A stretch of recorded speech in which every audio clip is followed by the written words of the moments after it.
Hello साथियों, कैसे आप सब। आशा करते हैं आप सभी लोग अच्छे होंगे और कंटिन्यू अपनी तैयारी कर रहे होंगे। पहले तो आप सभी को बहुत बहुत शुभकामनाएं, क्योंकि आप सभी लोग जो काफ़ी लंबे समय से आप सब तैयारी कर रहे हैं, फाइनली दोस्तों वो घड़ी आ चुकी है। आप लोगों को एग्ज़ाम यानी कि कल 23 तारीख से स्टार्ट है और आप लोग अच्छे से अपने एग्ज़ाम सेंटर पे भी पहुंच रहे भी होंगे। देखो, जिन लोगों को कल एग्ज़ाम है यानी कि 23 तारीख को जिन भाइयों बहनों का एग्ज़ाम है, वो लोग क्या करें, आज 22 तारीख यानी कि आज ही निकल लें तो ज़्यादा बेस्ट रहेगा। क्योंकि अगर आपका कल सुबह पाली यानी कि प्रथम पाली में एग्ज़ाम हुआ, तब भी आप नहीं पहुंच पाओगे समय से। आप बहुत सारे बच्चे क्या करेंगे कि वो आप सोचेंगे कि सुबह निकल लेंगे, मोटरसाइकिल से पहुंच जाएंगे। तो आपको ये गलती नहीं करनी है। आपको बिल्कुल भी बाइक से नहीं जाना है, क्योंकि ज़्यादातर अगर देखा जाए तो बच्चों का जो मेल कैंडिडेट है यानी कि लड़कों का एग्ज़ाम अपने मंडल छोड़ के ही गया है। ठीक है, तो कम से कम 200-250 किलोमीटर तो लगभग गया ही है। तो आप लोग ऐसी गलती बिल्कुल ना करें कि आप सोचें मोटरसाइकिल से पहुंच जाए। ऐसा नहीं करना है। आपको जाना है तो अपने रोडवेज से जाएं, क्योंकि आप सभी को पता है कि रोडवेज में आपका जो किराया नहीं लगेगा, है ना। क्योंकि ऑलरेडी सबको सूचना है कि आपकी रोडवेज बसें फ्री कर दी गई हैं एग्ज़ाम को देखते हुए, और नहीं तो आप ट्रेन में जा सकते हैं। ठीक है, बाकी लड़कियों की बात करें तो लड़कियों का अपना एक गृह जनपद छोड़ के यानी कि पड़ोस वाला जनपद छोड़ के भी एग्ज़ाम सेंटर पड़े हैं। तो आप लोग भी समय से पहले पहुँचें, और हो सके तो जैसे 23 को आपका एग्ज़ाम है सुबह टाइम, तो अपना 22 को शाम को ही पहुँच जाओ वहीं पर जहाँ गेस्ट हाउस वगैरह होते हैं, या फिर रूम लेके, या फिर नहीं कहीं व्यवस्था है तो स्टेशन पर भी आप रह सकते हैं। तो अपना समय 2-4 घंटे काटना होता तो अपना आराम से काटें और अपना सुरक्षित रहें, सबसे बड़ी बात ये है।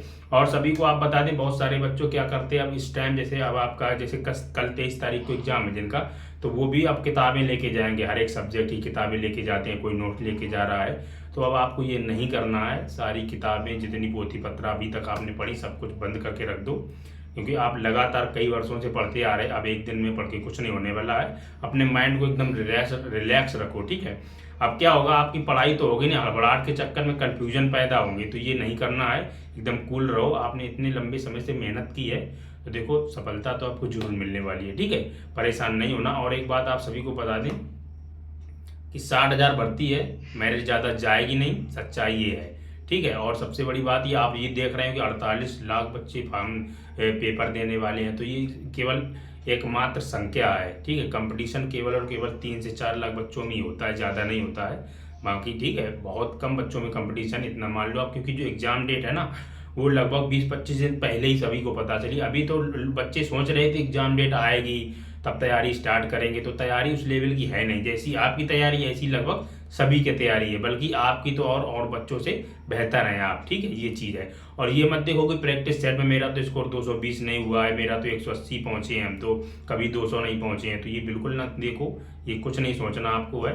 आपका भले ही स्कोर यहाँ पे आप कहीं भी प्रैक्टिस सेट लगाए हो, अगर आपका भले ही यहाँ 170-80 रहा हो, पर अगर आपने मेहनत की है, सिलेबस के अनुसार चीज़ें पढ़ी हैं, तो आप वहाँ डेफिनेटली 100% 210 प्लस करके ही आओगे। ठीक है, और सबसे महत्वपूर्ण बात ये है दोस्तों कि आप सभी एग्जाम एक बार दे चुके हैं, दोबारा देने जा रहे हैं। वैसे तो आप सभी को बहुत सारी चीज़ों के बारे में नॉलेज हो गया है, फिर भी अपनी तरफ से जो चीज़ गाइड कर रहे हैं उनको थोड़ा ध्यान से सुनना।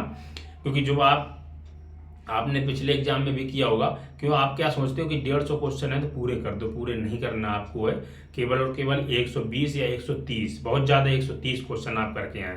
ठीक है, 130, ऐसा नहीं कि आपके सारे सही होंगे, कुछ उसमें गलत भी होते हैं और कुछ सही रहेंगे। तो बाकी आपको ये नहीं देखना कि और लोग 100 पूरे 150 कर रहे हैं तो मुझे भी करना है, ऐसा नहीं करना है। आपकी माइनस मार्किंग है, तो माइनस मार्किंग के चक्कर में आपको पूरे नहीं करना है। ठीक है, क्योंकि 1/4 की माइनस मार्किंग है। आपको जितने क्वेश्चन आते हैं उतने करके आना, आपका सिलेक्शन हो जाएगा। और नॉर्मलाइजेशन का भी आपको फायदा होने वाला है। तो क्वेश्चन उतने ही करना जितने आपको आए। अब सबसे बड़ी बात यह है कि आपको पेपर कैसे अटेंड करना है। बहुत सारे बच्चों के दिमाग में यही चल रहा होगा कि सर पेपर कैसे करें। देखो, पेपर के लिए आपको क्या करना है, पहले तो आप सभी को क्या करना है, हिंदी और जीके जीएस। ठीक है, हिंदी और जीके जीएस करने के बाद आपको रीजनिंग करना है। ठीक है, रीजनिंग में आपको वही क्वेश्चन करने हैं जितने आपको आ रहे हों। जो नहीं आ रहे क्वेश्चन उनमें अपना टाइम वेस्ट नहीं करना है, जो छोड़ते जाओ। जो क्वेश्चन आए उसको करो, बाकी क्वेश्चन छोड़ते जाना। छोड़ने की आदत जरूर डाल लेना। ठीक है, अगर आपने क्वेश्चन छोड़ने का प्रयास नहीं किया, क्वेश्चन नहीं छोड़े, एक ही क्वेश्चन में 2-2, 4-4 मिनट लगा दिए, तो आपका समय कम पड़ जाएगा। एक बार आपसे फिर कह रहे हैं कि आपको क्वेश्चन छोड़ना है, दिमाग में बात डाल लो, मुझे सब नहीं करना है। रीजनिंग में जो क्वेश्चन आपको आए वही करना, बाकी आप छोड़ते जाना।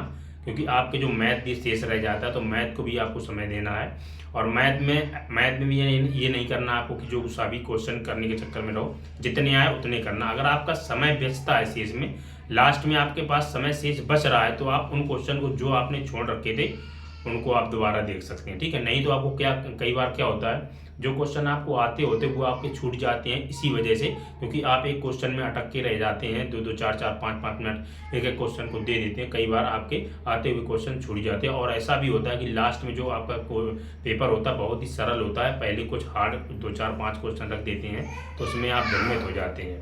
तो आपको ये नहीं करना है, अच्छे से अपना पेपर अटेंड करना। हो सके तो पेपर आप 2-3 बार में सॉल्व करें, मतलब एक क्वेश्चन से लेके 150 क्वेश्चन तक जाओ, जितने आए उतने करो। फिर आपको यही प्रक्रिया बार बार दोहरानी है, ठीक है। और गोले साथ साथ भरने हैं आपको, ऐसा नहीं कि आप इकट्ठा करते जाओ कि बाद में भरेंगे। ऐसी गलती बिल्कुल नहीं करना। कई बार आपके साथ समय नहीं रहता है, गोला नहीं भर पाते, और कई बार गलती से आगे पीछे गोले भर जाते, तो आपकी सारी मेहनत बेकार हो जाती है, ठीक है। और जिन भाइयों का आधार कार्ड नहीं लगा था, एप्लीकेशन फॉर्म डालते समय नहीं लगाया था, तो वो लोग 2 घंटे पहले ही एग्जाम सेंटर में पहुंचे, तब ताकि आपका सत्यापन अच्छे से हो पाए, ठीक है। याद रखना इस चीज़ों को। और देखो डॉक्यूमेंट क्या क्या ले जाने, डॉक्यूमेंट में आपको कुछ नहीं, पासपोर्ट साइज की फ़ोटो 2-3 ले जाना, और आपके पास कोई आरडी आधार कार्ड तो आपके पास कंपलसरी होना ही चाहिए, और या फिर ड्राइविंग लाइसेंस है। 2 आरडी आप लेके जाना, हालांकि ज़रूरत नहीं पड़ने वाली है, फिर भी अपनी 2 आरडी लेके जाना, ठीक है। और अच्छे से सादा सिंपल कपड़े पहन के जाना, ठीक है। ज़्यादा नॉर्मली ऐसा नहीं है कि बहुत ज़्यादा जीन्स दुनिया भर के इधर फटे उधर फटे, ऐसा नहीं, बिल्कुल अच्छे से तरीके से जाना, एग्जाम देने जा रहे हो। और एक चीज़ का विशेष ध्यान रखना, आप लोग जब भी यात्रा कर रहे हैं, आप लोग जा रहे हैं एग्जाम देने, तो ऐसा नहीं कि आप अकेले जा रहे हैं, बहुत सारे भाई बहन भी जाते हैं साथ में, तो बहुत ज़्यादा भारी मात्रा में बच्चे जाएंगे। तो आपको ऐसा नहीं भगदड़ नहीं मचाना किसी भी तरह के, कि आप पता चले कंडक्टर से लड़ गए या फिर किसी अन्य यात्री से लड़ गए, है ना। ये गुंडागर्दी नहीं दिखाना है, बिल्कुल शांतिपूर्वक जाना है। क्योंकि अगर आपके एग्जाम जाते समय किसी से बहस होगी, तो आपके दिमाग में वही चीज़ें चलती रहेंगी पूरे एग्जाम सेंटर में बैठते समय। तो आपको माइंड फ्रेश रखना है एकदम से, है ना। और बिल्कुल भी दबाव नहीं लेना अपने आप में, और ना हड़बड़ाना नहीं है, बहुत ही शांतिपूर्वक आपको क्वेश्चन करना है। केवल एग्जाम है, ऐसा नहीं है कि आप कोई जंग में जा रहे हैं। बहुत सारे बच्चे क्या होते हैं, एग्जाम सेंटर में बैठते हैं तो कांपने लगते हैं, जैसे ही पेपर मिलता है एकदम कांपने लगते हैं, हड़बड़ाने लगते हैं। ऐसा नहीं होना है आपको। हम नीला या काला बाल पेन लेके जाना, ठीक है।